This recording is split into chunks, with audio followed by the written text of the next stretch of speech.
জাহিদ ভাইয়া, কোরআন এবং হাদিস থেকে সঠিকভাবে মেসেজ নেওয়ার সঠিক ম্যাথোডোলজিটা কি হতে পারে? ম্যাথোডোলজি যে কোরআন এবং হাদিস থেকে আমরা কিভাবে সঠিকভাবে মেসেজ নিতে পারি।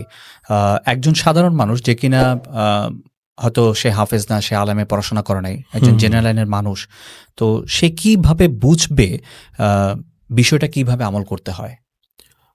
যে কোনো মানুষ যদি দুইটা জিনিস সে যদি শিখতে পারে বা দুইটা জিনিস যদি মনোযোগ দেয়, তাহলে সে সাধারণ মানুষ হওয়ার পরেও ইসলামটা অনেক সহজে শিখতে পারবে।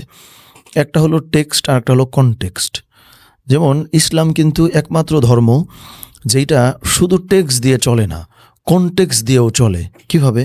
যেমন আল কোরআনে আল্লাহ সুবহানাহু ওয়া তাআলা যা কিছু আমার জন্য বর্ণনা করলেন সবই তো টেক্সট ফরম্যাটে এসছে, বা হাদিসের মধ্যেও রাসূল সাল্লাল্লাহু আলাইহি ওয়াসাল্লাম টেক্সট ফরম্যাটেই তো জিনিসগুলো জানালেন। এখন এই প্রত্যেকটা টেক্সট হ্যাজ আ কনটেক্সট, যে কোন সিচুয়েশনে বা কোন কনটেক্সটে এই আয়াতটা নাজিল হলো, কোন সিচুয়েশনে বা কোন কনটেক্সটে এই হাদিসটা এসছে, বা কখন রাসূল সাল্লাল্লাহু আলাইহি ওয়াসাল্লাম এই কাজটা করলেন, কারণ নবীজির অ্যাক্টিভিটিও তো হাদিস হিসেবে এসছে। সো যে কোনো মানুষের জন্য সহজ মেথোডোলজি হলো সে টেক্সট এবং কনটেক্সট এই দুইটা প্রপারলি যেন শেখার চেষ্টা করে। এখন কেউ যদি ওই অর্থে কোনো ট্র্যাডিশনালি কোনো শিক্ষকের কাছে গিয়ে ছাড়াও আপনি যদি এইটুকু মানে নিশ্চিত করতে পারেন যে সে ভালো মতো টেক্সটটা শিখতে পারছে, সে ভালো মতো কনটেক্সটটাও শিখতে পারছে, তাইলে কিন্তু অসুবিধা নাই। কেন অসুবিধা নাই?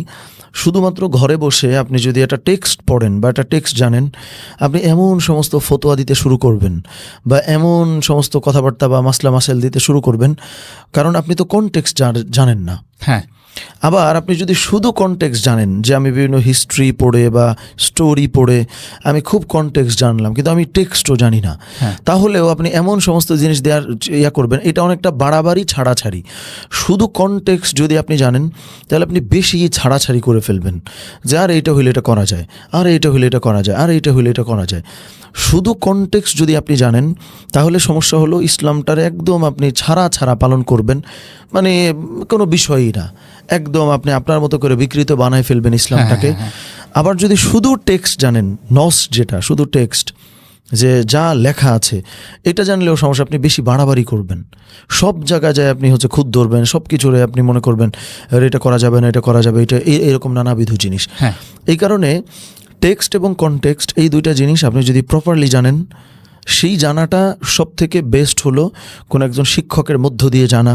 আর যদি মনে হয় যে না আমি জানি যে এই দুইটা জিনিস জানা লাগবে, এটা জানার জন্য যত এক্সপার্টিস যত স্কিলস আমার অর্জন করা দরকার সেটা আমি অর্জন করব, ইটস ওকে, ফাইন, অসুবিধা নাই। সো এটাই টেক্সট এবং কনটেক্সট আপনি যদি জানেন, আপনি যে কোনো ব্যাকগ্রাউন্ড থেকে এসেও ইসলামটাকে প্রপারলি জানতেও পারবেন, মানতেও পারবেন ইনশাআল্লাহ। এটা এরকম। ওকে।